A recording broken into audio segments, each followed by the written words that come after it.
Hey guys, so imagine this. You are walking downside a street where everybody else speaks Mandarin and you want to ask somebody a question or you just want to talk to somebody. Well, at this time, what do you not want to be like?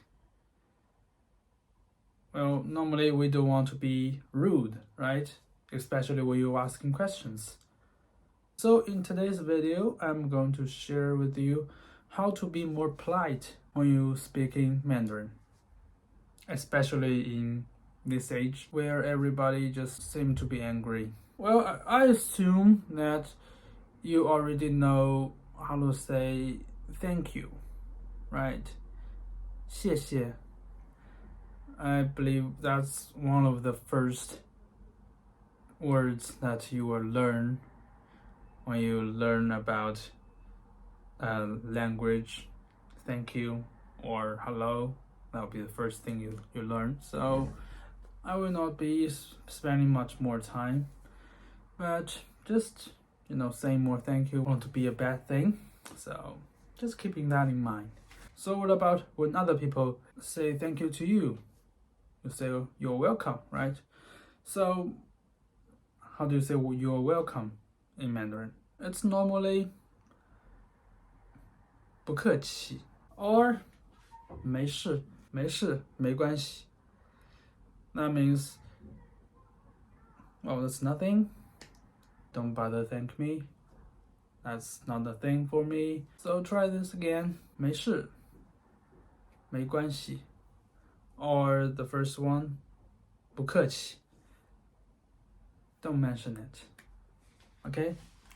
So let's get to today's main character, or the most polite words, the magical word in English, please. So how do people say please in Mandarin? Well, it's normally there's one character, that's 请. That literally just can be translated as please. So please open the door. 请开一下门. Please close the door. 请关一下门.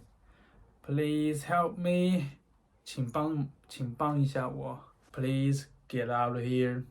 请你赶紧走好吗? So you can see in all these sentences, this character is always at the beginning of a sentence. 请.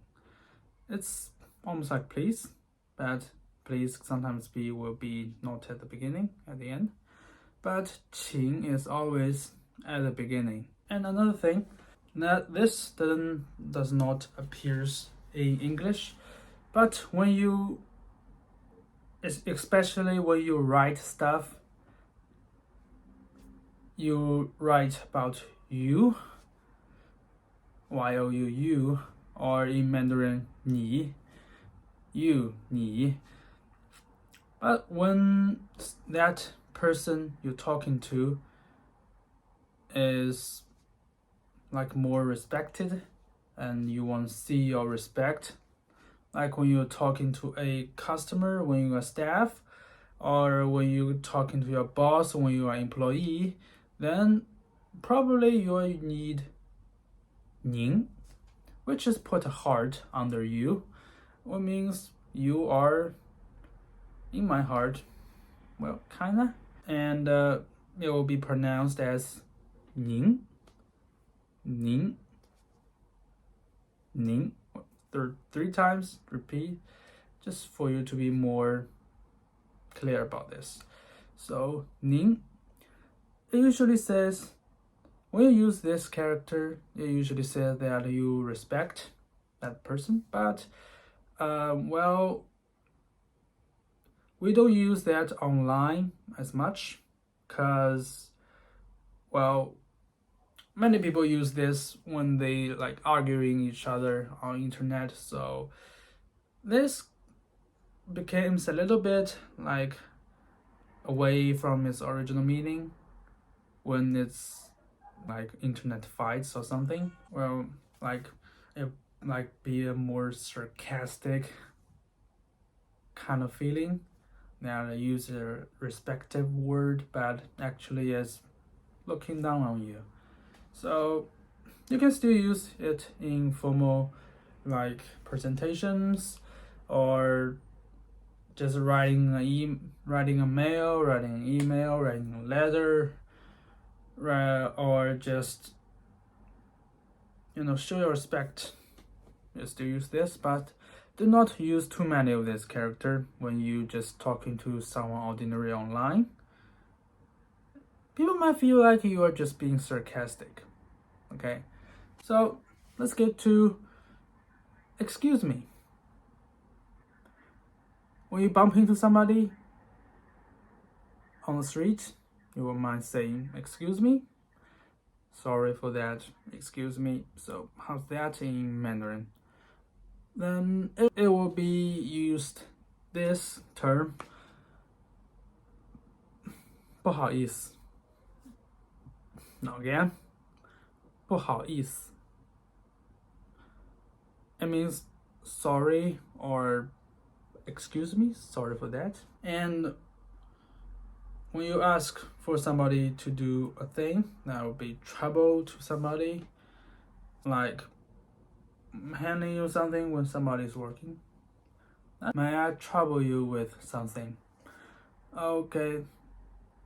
In this sentence, we will use 麻烦, which directly translated as trouble, but you see the may I trouble you for a minute? This trouble would be 麻烦.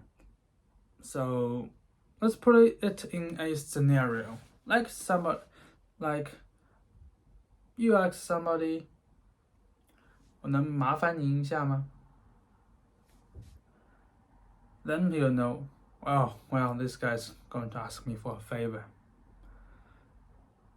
And you put, excuse me, sorry, at the beginning. 不好意思，能麻烦您一下吗? Excuse me, may I trouble you with something? Well, it's much better than, well, you come and do that. It's all the same in every culture.